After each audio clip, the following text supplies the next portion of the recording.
Hello everyone. तो आज के वीडियो हम क्लास 9th का जो मंथली एग्जाम चल रहा है, आज के वीडियो हम मैथमेटिक्स पेपर को सॉल्व करने वाले हैं। तो आप लोग एक बार ज़रूर इसको देख ले पूरा, ताकि आपके एग्जाम में आए तो आप आसानी से इसको टिक करके आ जाएंगे। तो चलिए हम वीडियो को स्टार्ट करते हैं और इसको बनाते हैं और पूरा समझते हैं कंसेप्ट।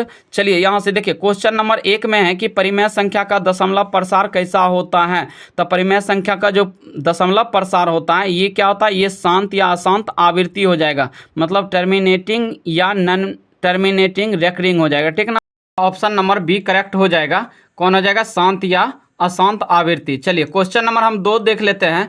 देखिए क्वेश्चन नंबर 2 में है कि 3.721435 कैसी संख्या है। तो देखिए इस पे ना तो रेकरिंग है ना कुछ है, तो यहाँ आके संख्या क्या हुआ है, समाप्त हो गया है। तो चलिए यहाँ से पॉइंट के बाद क्या है, यहाँ संख्या समाप्त हो गया, तो कैसी संख्या है, तो ये परिमेय संख्या हो जाएगा। कौन हो जाएगा, परिमेय संख्या। चलिए क्वेश्चन नंबर 3 में है कि 0.5 का p/q रूप क्या हो जाएगा। तो 0.5 है, इसका दशमलव हटाएंगे तो नीचे 10 आ जाएगा। तो यहाँ से इसको कटा लीजिए, तो 5 1 जा 5 और 5 2 जा 10, तो 1/2 आंसर आ जाएगा। क्या आ जाएगा, 1/2। देखिए है 1/2, तो ऑप्शन नंबर जो होगा इसका ए करेक्ट हो जाएगा। चलिए क्वेश्चन नंबर हम 4 देख लेते हैं। तो देखिए क्वेश्चन नंबर 4 में है यहाँ पे कि निम्नलिखित में कौन 7/9 का दशमलव रूप है। तो देखिए 9, तो यहाँ से 7 पे देखिए, जब भी यहाँ से 7/9 आ जाता है तो यहाँ से देखिए क्या कैसे करेंगे, 9 से भाग दीजिए, तो इसमें 7 में, तो 9 से भाग देंगे यहाँ से 7 में, तो क्या आ जाएगा, तो 9 आप पॉइंट के बाद 0 आ जाएगा, तो 9 7 63 आ जाएगा। उसके बाद यहाँ से आ गया कितना, फिर घटाएंगे तो 7, 9 7 63। अब देखिए यहाँ पे 7 7 इसी तरह रिपीटिंग संख्या आते रहेगा। क्या हो जाएगा, रिपीट संख्या आते रहेगा। तो इस पे जैसे रिपीटिंग होता है तो क्या करते हैं, उस पे 7 मतलब जो है ना पॉइंट यहाँ से बार लगा देते हैं। तो लेकिन ऐसा किसी में नहीं है आपका, ठीक है ना। तो ऑप्शन नंबर जो होगा इसका डी करेक्ट हो जाएगा, ठीक। चलिए क्वेश्चन नंबर हम अगला देख लेते हैं। तो देखिए एक अगला है 5 नंबर का कि पाई का सन्निकट मान है। तो पाई का सन्निकट मान कितना होता है, 22/7 होता है। तो ऑप्शन नंबर इसका सी करेक्ट हो जाएगा। चलिए क्वेश्चन नंबर 6 है कि x³ x² 4 का घात क्या है। तो आप देखिए इसका घात पूछ रहा है, तो इसको गुना करके देखिए कि अधिकतम इसका पावर कितना आ रहा है, तो 3। आप देखिए गुना करते हैं तो जब भी बेस समान रहता है तो पावर क्या होता है, जुड़ जाता है। तो यहाँ से इसको जोड़ दीजिए, तो 3 2 कितना हो जाएगा, 5 हो जाएगा। तो ऑप्शन नंबर जो होगा यहाँ से देखिए, बेस समान रहने के बाद पावर क्या होता है, जुड़ जाता है। तो यहाँ से 3 2 कितना हो जाएगा, 5 पावर हो जाएगा। तो ऑप्शन नंबर जो होगा इसका बी करेक्ट हो जाएगा। चलिए क्वेश्चन नंबर 7 है कि यदि px बराबर x² - 3x + 5 तो p0 का मान होगा। तो देखिए x इक्वल टू यहाँ से px है ना, तो x इक्वल टू यहाँ 0 दिया हुआ है, तो जहाँ जहाँ x है ना वहाँ 0 पुट कर लीजिए। तो ये तो हो जाएगा 0, ये भी हो जाएगा 0, तो +5 बचेगा। तो ऑप्शन नंबर जो होगा इसका सी करेक्ट हो जाएगा, ठीक ना। चलिए क्वेश्चन नंबर 8 देख लेते हैं। देखिए क्वेश्चन नंबर 8 में है कि 2x³ plus x² plus x को x से भाग देने पर भागफल क्या हो जाएगा। तो देखिए उतना करने का कोई ज़रूरी नहीं है, यहाँ पे भागफल पूछ रहा है, ठीक ना। तो यहाँ से चलिए हम इसको भाग, यहाँ से क्या करते हैं कि x से भाग देते हैं, x से भाग लगाएंगे इसमें, तो देखिए कितना हो जाएगा। तो यहाँ से x से हमको भाग लगाना है किसमें, 2x³ plus x² plus x में। तो देखिए यहाँ से 2x³ लाना है, इसको कटाना है तो कितना हो जाएगा, तो 2x² हो जाएगा। उसके बाद हो गया 2x³, उसके बाद यहाँ से भाग दिए तो ये तो कट जाएगा, यहाँ से आ गया x², तो प्लस हो जाएगा x से करेंगे तो x², यहाँ माइनस ये भी कट जाएगा, तो यहाँ से बच जाएगा x + 1। तो 2x² प्लस x + 1, इससे भी क्या हो जाएगा, कट जाएगा पूरा पूरा। तो ये हो जाएगा 2x² प्लस x + 1। देखिए किस में है, तो ऑप्शन नंबर जो होगा आपका सी करेक्ट हो जाएगा, ठीक ना। चलिए क्वेश्चन नंबर हम 9 देख लेते हैं। क्वेश्चन नंबर 9 है कि यदि बहुपद px का एक गुणनखंड x - 4 हो तो p 4 बराबर है, तो देखिए x के जगह कितना रखना है आपको, 4 रखना है। तो देखिए x के जगह यदि 4 रखेंगे तो यहाँ से 4 - 4 क्या हो जाएगा, 0 हो जाएगा। तो ऑप्शन नंबर जो होगा इसका ए करेक्ट हो जाएगा। चलिए क्वेश्चन नंबर 10 देख लेते हैं। 10 में कि 105 गुना 95 का गुणनफल होगा। तो देखिए 105 और आपको 95 का गुणनफल निकालना है। देखिए 105 को हम कितना लिख सकते हैं, 100 + 5 लिख सकते हैं, और 95 को हम 100 - 5 लिख सकते हैं। क्या कि 100 में से 5 घटाएंगे तो 95 आ जाएगा, और 100 में 5 जोड़ेंगे तो 105 हो जाएगा। तो ऐसे कर सकते हैं। तो अब देखिए a + b × a - b आ गया। तो इसका सूत्र होता है a² - b²। तो 5 का स्क्वायर कर देंगे। तो यहाँ से देखिए 100 का स्क्वायर, यहाँ से हो जाएगा 10,000 और -5 25, इसमें से घटा लीजिए। तो यहाँ से हो जाएगा 5, 10 में से 9 में से 2 हो गया 7, ये हो गया 9 और 9, 99 75 है क्या। तो ऑप्शन नंबर जो होगा आपका इसमें ए करेक्ट हो जाएगा, 99 75 हो जाएगा, ठीक है ना। चलिए क्वेश्चन नंबर 11 देख लेते हैं। 11 में है कि बिंदु -2 और -3 किस चतुर्थांश में है। तो आप लोग जरूर जानते होंगे कि देखिए चतुर्थांश ये हो गया x अक्ष और ये हो गया y अक्ष। तो ये x और y दोनों क्या होता है, प्लस प्लस होता है, ठीक है ना। तो ये भी प्लस होता है तो प्लस लेते हैं, और ये भी y होता है प्लस, तो दोनों प्लस प्लस हो गया। उसके बाद देखिए इसमें x हो जाता है माइनस, तो पहले माइनस हो जाएगा, उसके बाद y प्लस, तो माइनस प्लस हो जाएगा द्वितीय में, और तृतीय में क्या हो जाएगा, तो माइनस माइनस हो जाएगा, ठीक है ना। काहे कि x भी माइनस और y भी माइनस। उसके बाद इधर लेंगे तो ये प्लस, x प्लस हो जाएगा और y माइनस हो जाएगा। तो हमको क्या बोल रहा है कि माइनस और माइनस दोनों में माइनस लगा हुआ है, तो इसमें हो जाएगा तृतीय चतुर्थांश हो जाएगा। तो ऑप्शन नंबर इसका सी करेक्ट हो जाएगा। चलिए क्वेश्चन नंबर यहाँ से अगला देख लेते हैं 12 में कि x अक्ष पर प्रत्येक बिंदु का y निर्देशांक क्या हो जाएगा।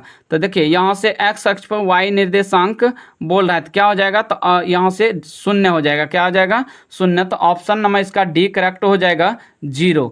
चलिए क्वेश्चन नंबर 13 है कि मूल बिंदु के निर्देशांक होंगे। तो मूल बिंदु का जो निर्देशांक होता है ये कितना होता है, ये 0,0 होता है। तो ऑप्शन नंबर बी करेक्ट हो जाएगा। चलिए क्वेश्चन नंबर 14 देख लेते हैं। 14 है कि किसी त्रिभुज में अधिक कोणों की महत्तम संख्या होगी। तो देखिए अधिक कोण, जब भी त्रिभुज बनेंगे तो उसमें अधिक कोणों की संख्या, क्या कि तीनों कोणों का योग होता है 180 डिग्री। तो एक के कोण में कम से कम महत्तम कितना हो जाएगा, अधिक कोण। तो एक ही कोण बनेगा जो है ना एक त्रिभुज में महत्तम बनेगा, ठीक है ना। तो ऑप्शन नंबर जो होगा इसका ए करेक्ट हो जाएगा। चलिए क्वेश्चन नंबर हम 15 देख लेते हैं। देखिए क्वेश्चन नंबर 15 में है कि ए बी सी में यदि बी सी बराबर ए बी और सी कोण 80, तब कोण बी का मान क्या हो जाएगा। तो चलिए हम यहाँ से निकाल लेते हैं। देखिए एक छोटा सा हम त्रिभुज बना लेते हैं यहाँ पे। चलिए यहाँ से एक छोटा त्रिभुज बनाते हैं। चलिए अब देखिए इसमें क्या बोल रहा है कि इसमें बोल रहा है कि ए बी सी एक त्रिभुज है, बी सी बराबर जो है ना ए बी है, क्या है, इसको ए मान लेते हैं, इसको बी मान लेते हैं, इसको सी मान लेते हैं। तो बी सी बराबर जो है ए बी है, ये और ये क्या है, दोनों बराबर हैं। तो अब क्या बोल रहा है कि मतलब यहाँ से देखिए कोण इसमें सी जो है ना 80 डिग्री है, तो ये 80 डिग्री है, और ये दोनों क्या है, ये बराबर है, दोनों बराबर भुजाएं, तो ये दोनों कोण क्या है, बराबर होंगे। तो यहाँ से हो जाएगा देखिए 2x प्लस 80 बराबर 180 के बराबर हो जाएगा। तो यहाँ से 2x बराबर 180 या -80 कर दीजिए। तो यहाँ से कितना आ जाएगा देखिए, तो 2x बराबर 100, तो x बराबर निकल जाएगा कितना, 100/2। तो यहाँ से 50 डिग्री आ जाएगा, कितना आ जाएगा, 50 डिग्री। तो ऑप्शन नंबर कौन होगा, देखिए इसमें 50 आंसर है क्या, तो ऑप्शन नंबर जो होगा यहाँ से डी करेक्ट हो जाएगा, ठीक है ना, कि 50 डिग्री। एक को ई 50, तो ये भी कितना हो जाएगा, 50 डिग्री हो जाएगा। चलिए क्वेश्चन नंबर अगला देख लेते हैं। अगला है कि किसी त्रिभुज में समकोणों का अधिकतम संख्या कितनी होगी। तो एक त्रिभुज में कितने समकोण हो सकते हैं, तो मात्र एक ही हम बना सकते हैं, क्या कि इससे अधिक होबे नहीं करेगा, ठीक ना। तो ऑप्शन नंबर कौन हो जाएगा, तो ऑप्शन नंबर ए करेक्ट हो जाएगा। चलिए क्वेश्चन नंबर 17 है कि दी गई आकृति यहाँ से त्रिभुज ए बी सी में ए बी बराबर ए सी एवं कोण ए बराबर 100 है, तो बी की माप होगी। तो देखिए यहाँ से दिया हुआ है, यहाँ से कंडीशन कि ए बी बराबर जो है ना क्या है, ए बी बराबर, यहाँ से किधर गया, ए बी बराबर ए सी है, मतलब ए सी है, ठीक है ना। अब देखिए यहाँ से ये कोण तो बराबर हो गया। अब देखिए इसमें बोल रहा है कि कोण ए का मान मतलब कितना हो जाएगा, कोण ए का मान 100 डिग्री दिया हुआ है, तो कोण बी का माप क्या हो जाएगा। तो हमसे क्या पूछ रहा है, बी का माप पूछ रहा है, ठीक है ना। तो ऑप्शन नंबर देखिए इसमें क्या हो जाएगा, तो ऑप्शन आपको निकालना है कि दोनों जब बराबर हैं तो ये क्या हो जाएगा, इसके अपोजिट में, ये मतलब जो है ना ये त्रिभुज के बराबर हो जाएगा। तो मतलब यहाँ x तो x, ये हो जाएगा कितना, तो टोटल 2x बराबर 180, तो 40 हो जाएगा। इसका ऑप्शन नंबर जो होगा इसका बी करेक्ट हो जाएगा। देखिए यहाँ से हो जाएगा x प्लस 100 अब बराबर हो जाएगा 180, तो x 2x प्लस 100 हो गया अब बराबर यहाँ से 180, तो 2x बराबर हो जाएगा 180 अब माइनस 100 कर देंगे, तो यहाँ से 2x बराबर आ जाएगा कितना, देखिए 80, तो 2 से कटाएंगे 40 डिग्री आ जाएगा। तो ऑप्शन नंबर कौन हो जाएगा, तो बी करेक्ट हो जाएगा 40, कौन हो जाएगा, बी हो जाएगा 40 डिग्री। चलिए क्वेश्चन नंबर अगला देख लेते हैं 18 में है कि ए बी के कोण ए बी सी परस्पर बराबर है, सभी क्या है, बराबर है। तो कौन त्रिभुज ए बी सी है, समद्विबाहु समबाहु विषमबाहु इनमें से कोई नहीं। तो देखिए सभी क्या है, भुजा बराबर है, तो सभी भुजा किसका होता है, इक्विलेटरल ट्रायंगल होता है, मतलब समबाहु हो जाता है, ठीक ना। सभी भुजा यदि बराबर है तो समबाहु, यदि दो भुजा बराबर है तो यहाँ से आइसोसेलेस ट्रायंगल हो जाएगा, मतलब यहाँ से समद्विबाहु हो जाएगा और विषमबाहु हो जाएगा एस्केलेन। तो जिसका तीनों भुजा अलग अलग होता है तो हो जाता है विषमबाहु। चलिए क्वेश्चन नंबर 19 देख लेते हैं। देखिए क्वेश्चन नंबर 19 में कि यदि दो आयत सर्वांगसम है तो उनके क्षेत्रफल होंगे, तो दोनों के क्या हो जाएंगे, जब दोनों क्षेत्रफल के सर्वांगसम है तो क्या हो जाएगा, बराबर हो जाएगा। तो ऑप्शन नंबर ए करेक्ट हो जाएगा। चलिए क्वेश्चन नंबर 20 में है कि यदि समचतुर्भुज का क्षेत्रफल 88 यहाँ से वर्ग सेंटीमीटर एवं एक विकर्ण 11 सेंटीमीटर है, तो दूसरा विकर्ण क्या हो जाएगा। तो देखिए समचतुर्भुज का जो होता है, समचतुर्भुज का क्षेत्रफल, समचतुर्भुज का क्षेत्रफल जो होता है ये होता है 1/2, क्या हो जाता है, 1/2 गुना d1 गुना d2 हो जाता है, ठीक है ना। तो देखिए इसका क्षेत्रफल दिया हुआ है 88, अब बराबर इसका सूत्र हो जाता है 1/2 गुना 1 का मान दिया हुआ है, यहाँ से कितना दिया हुआ है, तो 1 का मान 11 दिया हुआ है, उसके बाद गुना d2 का हमको मान पूछ रहा है। तो देखिए इधर से करेंगे 2 को तो इधर हो जाएगा 88 गुना 2, तो मतलब यहाँ से यदि सॉल्व कर ले तो ये हो जाएगा कितना, d2 बराबर 88 या गुना, ये इधर आएगा भाग से गुना में, तो ये गुना हो जाएगा, अब बटे यहाँ से 11 तो 11 8 88 तो 8 दूना 16, तो d2 जो निकलेगा डायगोनल टू विकर्ण दूसरा जो निकलेगा 8 दूना 16 निकल जाएगा, कितना निकले जाएगा, यहाँ से 16 यहाँ से हो जाएगा सेंटीमीटर, ठीक ना। देखिए ऑप्शन नंबर है क्या 16, तो ऑप्शन नंबर आपका सी करेक्ट हो जाएगा 16। चलिए क्वेश्चन नंबर अगला देख लेते हैं। देखिए क्वेश्चन नंबर 21 में है कि यदि समांतर चतुर्भुज ए बी सी डी में B M perpendicular C D हो, तो मतलब यहाँ से लंब दिया हुआ है, ठीक है ना, यहाँ से लंब है, तो पूछ रहा है क्या कि मतलब आर्क यहाँ से ए बी सी डी बराबर ए गुना बी। चलिए इसका मान क्या हो जाएगा, तो ऑप्शन नंबर जो होगा इसका यहाँ से हम देख लेते हैं 21 का, तो यहाँ से हो जाएगा देखिए कितना, तो यहाँ से बोल रहा है area A B C D equal to क्या हो जाएगा, तो ये हो जाएगा इसका लंब है। तो हम जानते हैं कि समांतर चतुर्भुज का ये जब परपेंडिकुलर है तो ये इसका क्षेत्रफल क्या हो जाता है, समांतर चतुर्भुज का आधार गुना ऊंचाई हो जाता है। तो आधार देखिए इसका सी डी है, उसके बाद हो गया ऊंचाई है बी एम है, तो ऑप्शन नंबर कौन हो जाएगा, तो डी करेक्ट हो जाएगा। चलिए क्वेश्चन नंबर हम अगला देख लेते हैं। क्वेश्चन नंबर 22 है मेरा कि समचतुर्भुज के विकर्णों का गुणनफल समचतुर्भुज के क्षेत्रफल का कितना गुना होता है। तो देखिए हम जानते हैं कि समचतुर्भुज का क्षेत्रफल क्या होता है, तो 1/2 गुना यहाँ से d1 गुना d2 होता है, ठीक है, 2 गुना d1 गुना d2 होता है, तो क्षेत्रफल इधर इतना हो गया। तो बताइए इसको इधर लेंगे तो कितना हो जाएगा, ये 2 होगा कि नहीं होगा, 2 गुना क्षेत्रफल बराबर d1 गुना d2 हो जाएगा। तो देखिए d1 और d2 का मान पूछ रहा है कि क्षेत्रफल के कितना गुना, तो यहाँ से हो जाएगा क्षेत्रफल हो जाएगा विकर्णों के गुणनफल का 2 गुना हो जाएगा, ठीक है ना, तो ऑप्शन नंबर ए हो गया। चलिए क्वेश्चन नंबर 23 में है कि द्वितीय पाद के किसी बिंदु के भुज का चिन्ह होगा। तो देखिए भुज का चिन्ह क्या होता है, तो हम यहाँ से देखिए यहाँ से एक्स अक्ष वाला जो होता है ये होता है भुज, और वाई अक्ष वाला क्या होता है, वाई अक्ष हो जाता है यहाँ से कोटि।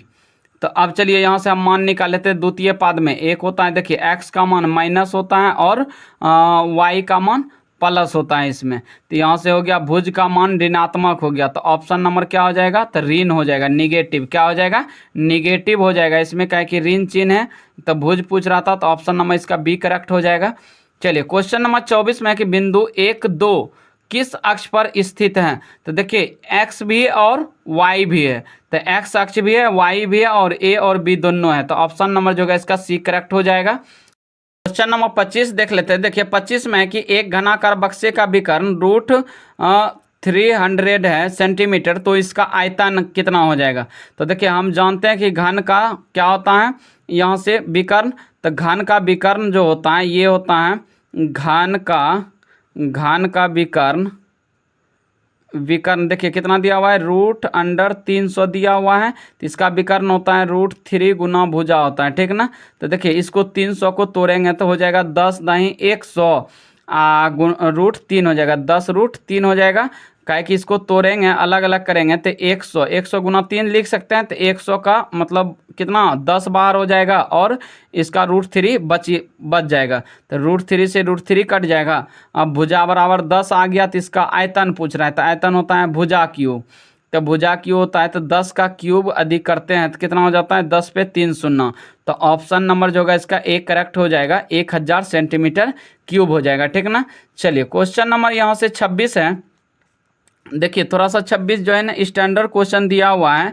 यदि ए बी सी आयाम वाले किसी घनाभ का आयतन भी और पृष्ठ क्षेत्रफल एस हो तो 2/s into 1/a plus 1/b plus 1/c। तो देखिए ए बी सी जो है ना मतलब घनाभ का क्या दिया हुआ है, भुजा दिया हुआ है, ठीक ना। लंबाई चौड़ाई ऊंचाई दिया हुआ है, ए से दर्शाया था। हम जानते हैं कि यहाँ से घनाभ का आयतन क्या होता है, तो घनाभ का आयतन होता है L गुना B गुना H बराबर भी दिया हुआ है, और यहाँ से देखिए LB plus BH plus LH बराबर जो है ना S दिया हुआ है।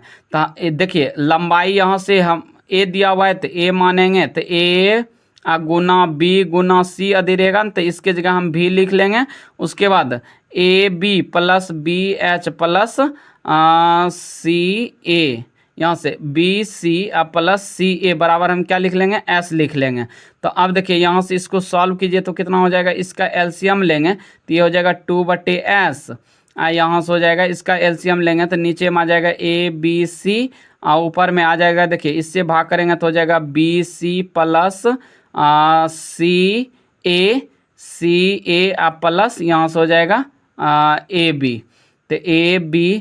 तो अब देखिए यहाँ से थोड़ा सा ध्यान दीजिएगा, 2/s हो गया गुना इसके जगह BC मतलब AB BC CA की जगह कितना लिख सकते हैं हम, S लिख देंगे। अब बटे यहाँ से देखिए A Guna B Guna C का मान कितना है, भी है, तो S से S कट गया तो बच गया 2/, यहाँ से भी बच गया। तो ऑप्शन नंबर देखिए कौन हो जाएगा, तो ऑप्शन नंबर जो आपका एक करेक्ट हो जाएगा 2/भी। क्वेश्चन नंबर 27 देख लेते हैं। देखिए 27 में है कि एक लंबवृत्तीय बेलन का आयतन 6930 सेंटीमीटर क्यूब है, तो इसकी ऊंचाई ज्ञात करें। तो देखिए लंबवृत्तीय बेलन का आयतन दिया हुआ है और ऊंचाई बोल रहा है निकालने, इसमें ना तो व्यास या तो त्रिज्या किसी कोई देवे नहीं किया है, तो इसलिए क्या हो जाएगा, इसका हम मान नहीं निकाल सकते, ठीक ना। यदि इसमें त्रिज्या दे देता तब जाके हम इसके आयतन निकाल सकते थे, πr² पे, कहे कि r का मान इसमें दिया हुआ नहीं है, तो इसका अधूरा क्वेश्चन है। चलिए क्वेश्चन नंबर 28 में है कि किसी घनाभ में सतहों की कुल संख्या होता है। देखिए सतह की कुल संख्या कितना होता है, 6 होता है, किनारे की संख्या 12 होता है, और यहाँ से शीर्ष की संख्या 8 होता है। तो यहाँ से पूछ रहा है सतह, तो 6 हो जाएगा। चलिए क्वेश्चन नंबर 29 में है कि 0 से 20, 21 से 40 और 41 से 60 कैसे वर्ग अंतराल है। तो देखिए कैसे वर्ग अंतराल पूछ रहा है, तो यहाँ से दिया हुआ है अति व्यापी मतलब ओवरलैपिंग हो गया, अंति व्यापी नॉन ओवरलैपिंग, और खुले हो गया, और यहाँ से परिसर हो गया। तो चलिए इसके बारे में हम समझ लेते थोड़ा सा। अति व्यापी जैसे ओवरलैपिंग आएगा ना, तो ये क्या होता है कि जैसे इसमें 20 से 0 से 20 है, तो इसमें 20 से फिर वो स्टार्ट होता है, 20 से 40 आना चाहिए, फिर वो 40 से कि क्या आना चाहिए, 60 आना चाहिए, लेकिन ऐसा नहीं है। अब देखिए अंति व्यापी में क्या होता है कि जैसे यहाँ से 0 से 20 है, उसके बाद 21 से चालू होगा, 21 से 40, फिर 41 से जाके यहाँ से मतलब जो है ना हो जाएगा 60। तो ये हो जाएगा अंतिव्यापी हो जाएगा। और खुले क्या होता है, ओपन। जैसे कि मान लेते 1 से हमको 5 तक लेना है, तो 1 और 5 को छोड़ा के यहाँ से इसके बीच की संख्या रहता है 2 3 4, तो ये होता है मतलब खुले। तो ऑप्शन नंबर कौन हो जाएगा, तो ऑप्शन नंबर इसका बी करेक्ट हो जाएगा, अंतिव्यापी हो जाएगा, ठीक है ना। और परिसर क्या होता है, तो परिसर जानते हैं आप लोग कि बड़े सबसे बड़ा मान में से छोटा मान को घटाते हैं तो परिसर निकलता है। चलिए क्वेश्चन नंबर 30 में है कि प्रथम 7 प्राकृत संख्या का माध्य क्या हो जाएगा। तो देखिए इसका जैसे प्राकृत संख्या देना तो आपको कर देना है n+1/2, तो इसका माध्य निकल जाएगा प्राकृत संख्या का। देखिए n मतलब हो गया कि मतलब टोटल संख्या कितना है, तो 7 है, तो 7 प्लस 1/2 कर दीजिए, तो 8/2 हो जाएगा, तो बराबर कितना आ जाएगा, 4 आंसर आ जाएगा इसका मान। तो ऑप्शन नंबर इसका सी करेक्ट हो जाएगा। या तो ऐसे कर लीजिए आप 1 + 2 + 3 + 4 + 5 + 6 + 7, 7 को प्राकृत संख्या था, सबको जोड़ के 7 से भाग दे दीजिए। तो यहाँ से देखिए सबको जोड़ेंगे तो 7 × 13 = 5 × 18 × 4 = 22, 22 × 3 यहाँ से कितना हो जाएगा, 22 × 3 = 25, 25 × 2 = 27, 1 = 28, 28/7, तो 7 × 4 = 28, ऐसे भी कितना आ गया, 4 हो गया, ठीक ना। तो आई होप कि आपको अच्छे तरीके से ये ऑब्जेक्टिव सारा क्लियर हो गया होगा। चलिए हम दूसरे वीडियो में जो है ना सेक्शन बी इसका यहाँ से सारा लघु उत्तरीय क्वेश्चन करने वाले हैं।